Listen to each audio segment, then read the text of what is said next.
Farm for Profit Podcast. Take a listen, have a blast. Farm for Profit Podcast. Learn about farming while having a laugh. Farm for Profit Podcast. It's There we go. first day jitters. It's like we opening day for baseball season. It's the opening day of Commodity Classic. Saw that was in a month.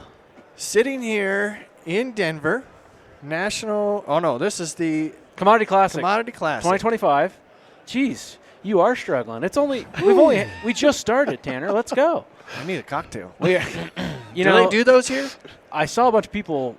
Supposedly, the Busch Light booth down there is actually handing them out. But I like this. Anyway, this is what's working in ag segments. We need to get. I do. I love into what's it. working in ag segment. It's a quick way to drive attention, a little bit of new information, and have you go learn more about it yourself. Yep. Awesome. Yep. So we've got John Murphy here from AgXplore, the beautiful booth that we're sitting in. By the way, great job. That wasn't me. That was Zach. I won't take any credit Just at all. take all the credit. I heard you made all this fake corn. I had a Oh, role in that yes. with Gunny. Yeah. Gunny Did and I you, spend a lot of time. Did you paint it? I do. I can color in the lines Yeah. really well. Can't you see? That's more than we can say about Dave. So, no, that's great. That's great. Remind our listeners who you are and what Yep. your role is with AgX. Definitely. John Murphy. I'm the director of agronomy for AgXplore. Been with the company about 14 months and loving life. So we're here today specifically to talk about drones in Definitely. agriculture. Yep. So what qualifies you, if you're the director of agronomy, to talk about drones? I've had a little bit of experience.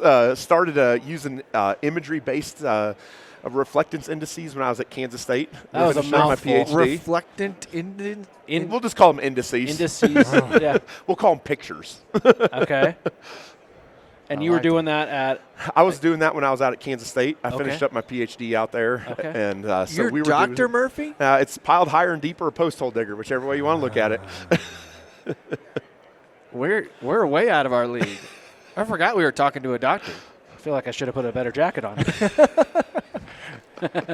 That's cool. So that gets you a lot of background as far as being able to take it out of the curriculum, Yep. the studious side of things, and now your real world application, putting it to use on farms. It is, and I had a chance over the last 17 years to use this in a crop technology class as well.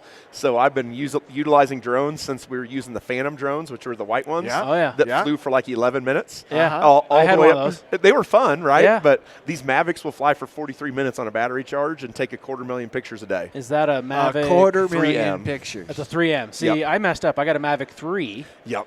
So So you don't have that extra lens on the front. Yes. Hey, we can probably work with you and get you one if I you want found one. that out when I wanted to do stand counts last year, Yes. and I literally had to take my Phantom 4 Pro out, and it worked just fine. I'm like, this is – I thought I just upgraded here. Now, $3,500 paperweight for doing stand counts. Yep.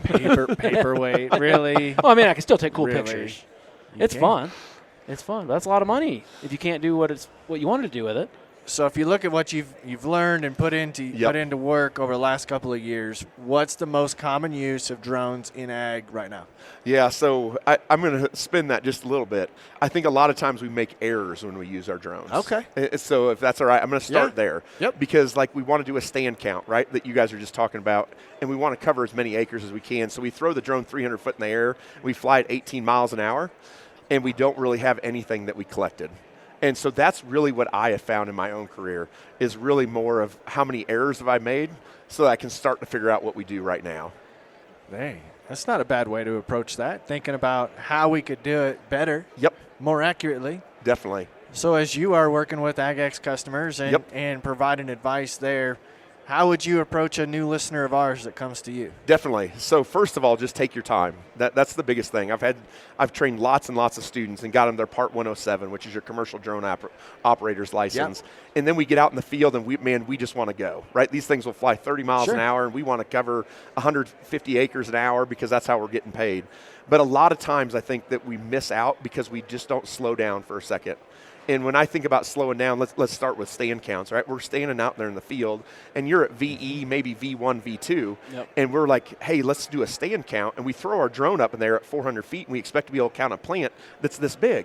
It's not going to happen. and you aren't going to be able to do your whole field. So that's the biggest thing I've learned is slow down and think about what you want to capture. Like when we do stand counts with AgXplore, whether it's GrowPack AI or Upward, and we're wanting to see a difference in that establishment, we fly at 100 feet and we only fly 4.5 miles an hour. It almost is like your drone's not even moving. But when we're done, we can measure the amount of leaf area that's on that plant, we can measure the area across there, and we can do our stand counts all the way through, because we have to think about what do we want to measure. I was going to say, why is that important? Yeah, because I've done it the other way, where I thought I was going to do a stand count on a 160-acre field at 300 foot. I got back home, and I had nothing that was usable, and I went out the next day. Yep. You wasted your time. I did. I wasted my time. Yep. And then I was in scramble mode because I had to catch back up. So flying at 4 mile an hour, I imagine, are you like stitching pictures together? Yeah, so we use a software program called Pix4D, right? There's a couple of different options that you can use. But just to kind of show you how well or how far it's come, when I was out at Kansas State, we had to do it all manually. Now I dump it into a program, and in a course of 30 minutes, it will stitch together 50,000 pictures. Yeah. Wow. So stand counts isn't new. I mean, Nope. I remember doing that, probably about 10 years ago. Yep, 100% agree with you. Where have drones gone since then? Yep. So really where they've gone now is moving into looking at what's happening in the growing season and trying to be able to make adjustments on the fly. I kind of compare it to tissue tests or sap tests. They're great, right? Just like soil tests are. But by the time you collect the tissue sample and then you send it off, and then your results come back to you, and then you schedule with someone, you're 7 to 10 days out most of the time, right, from when you actually did that. When we're able to start utilizing drones and we spend time, right? It's not an immediate, oh, hey, we have this, this, and this. Yep. It's a learning process, it is. But now we can fly the drone. And I've worked with a lot of our sales agronomists across the United States. And by the next day, we can start talking about what is your field doing, right? We've done everything from looking at tar spot, foliar diseases, to insect damage down in the Delta of Missouri, to talking about how are PGRs functioning, to are we short on nitrogen or sulfur? Because sulfur is a deficiency we see everywhere. Right. We're starting to be able to do that live. Yeah. Just the camera technology is amazing. I mean, if you go over to John Deere's booth or any of the major suppliers there, I mean, they're putting cameras on these combines and tractors and all that can see people and dust. And now they're even talking about using satellite imagery with the camera on the combine to predict the yield coming into the combine before it's ever even in there. And we can fly at 400 feet and zoom into an individual leaf. Our resolution on these new cameras is about 1.7 centimeters per pixel. So to put that in perspective, if you think climate data, you're usually thinking 30 meters on your climate data. So you can zoom into individual plants and actually see what's happening. So is this something that a farmer should get and own themselves, or is this something that a farmer needs to reach out to somebody who has one to do this for them? Yep, so I've worked with people all across the board, and this is what I say. I mean, I have 18 years of background experience to kind of get where we are. So if you're willing to put the time in and be able to find someone that's going to work with you to kind of get you up to speed on there, it's a great tool. But at the same point, you're not going to use it a whole lot during the growing season. And I'll just ask you guys, how often would you have time during the growing season to spend 3 days flying your drone and not be in a sprayer or not be in a field or not taking care of something else? Well, tell me how important it is. Yeah. Yep. If it's that important, we'll find the 3 days, right? Right. Yeah, if it's that important. I agree with you, but then it's the idea of how are we going to interpret the data, right? Because we can't just take a picture. Unfortunately, it doesn't tell you, right, when you look at it what you're seeing there. I can't just take a sunset picture over my cornfield. It's really pretty though, isn't it? but it's learning how to interpret that and then figure out what you need to be doing. In order to fix whatever you just saw. So are you outfitting your sales team with these? Because there's only one John Murphy, right? Thank goodness, right? I can't expect you to be at every farm all summer long. Yep. So we're doing our agronomy team. Okay. So we're doing a training across the board. So you guys have met Ben. Yep. So Ben is our regional agronomist up in the Iowa, Minnesota, Wisconsin, Northern Illinois. So he is equipped with one of these. So we're going to be helping set up trials for our customers where, hey, you're willing to go and put out 20 or 40 acres of our program, and you're going to leave a check strip.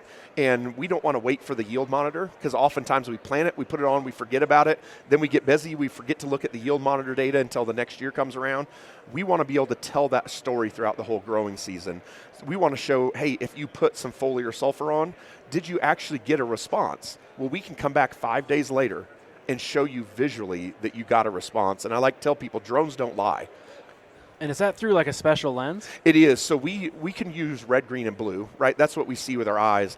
But we really focus on what's called the red edge. So if you think you have your blue, your green that we reflect, and then we have red. As you move out of that spectrum from what you can see, you get into the red edge. And typically the red edge goes from a whole bunch of absorbance to a whole bunch of reflectance. But that angle of that line changes by how healthy your crop is and how much stress your crop has. And that's what's taken a while to be able to figure it out. It's way over Tanner's head. You can't get that on a spreadsheet, Tanner. Woo-wee. Man, that's why I like talking to you, because the perspective that you have, and then the time and the amount of brain space that you've allocated and put to these resources.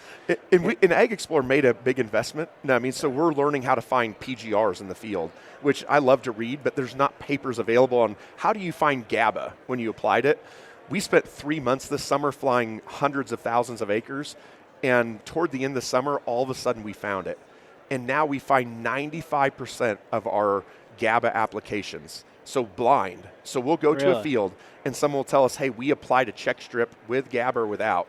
If it works, you go find it. And I always think, I'm about to get fired today. Sure. But we find 95% of them because we look at the physiology of what's happening and tie it back into the reflectance on these drones. So you could probably almost, you obviously can find nutrients. Yes. Yep. Right? So nitrogen is incredibly easy to find. Sulfur is fairly simple to find. Manganese deficiencies, magnesium deficiencies, anything that impacts the plant physiology, photosynthesis, you can find. Now, I want to be really clear, though. Just because you see a change in reflectance, you can't necessarily say it's sulfur, right? That's starting to learn what those curves look like. So then you have to go ground truth or take a sample. Yep, so take a sample or you start to learn what the patterns look like. Sulfur, we're learning, has a very distinct pattern that you see in the field. So we're starting to get to that point where we can make some of those. But I like to be upfront. You can't fly it for boron and say, I need 0.1 pounds of boron. I just always like to be real clear with people on that. So I sell seed as well, and one of my biggest pet peeves is, split planter, right? Yep. And we know that hybrids have different cues, different leaf widths and heights and all that. And I go fly a field, and I've seen the NDVIs and all that. Like, he just looks like a stripe throughout the field. So is there a way to, fix that? Yeah, different hybrids give us issue, especially when we're setting up trials. Mm-hmm. And so when we have that, we actually fly against your row when we apply it with a spray drone. And that way we can see how different hybrids are going to respond. In fact, we did that with a fairly large company this year. I think they had 20 some different hybrids, and they flew it across there when they applied it. And we worked with them to kind of help give them hard numbers to it. So if someone wanted to actually do this and they're farming, they're not working with AgX right now, what would be their next step? Yep, so definitely the next step would be to reach out to your regional sales agronomist from AgXplore.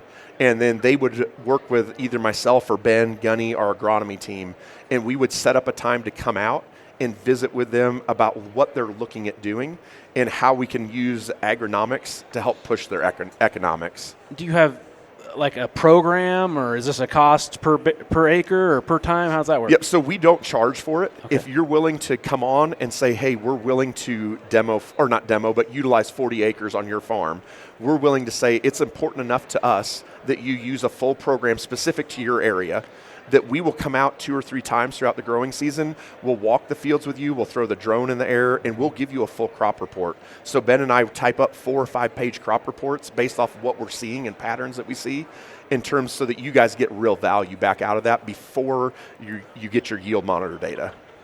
And then you'll ground truth it with the combine. Yep. So what we ask is that people send their yield monitor data into us. We actually overlay everything just like an as applied map. You guys have seen those. Yep. And then we tell the story throughout the entire growing season. Nice. Is there certain products that show up like night and day difference? So sulfur is one. Yeah. You put foliar sulfur on, you can see that just with the naked eye. But you go 400 feet up in the air, it will floor you what foliar sulfur will do.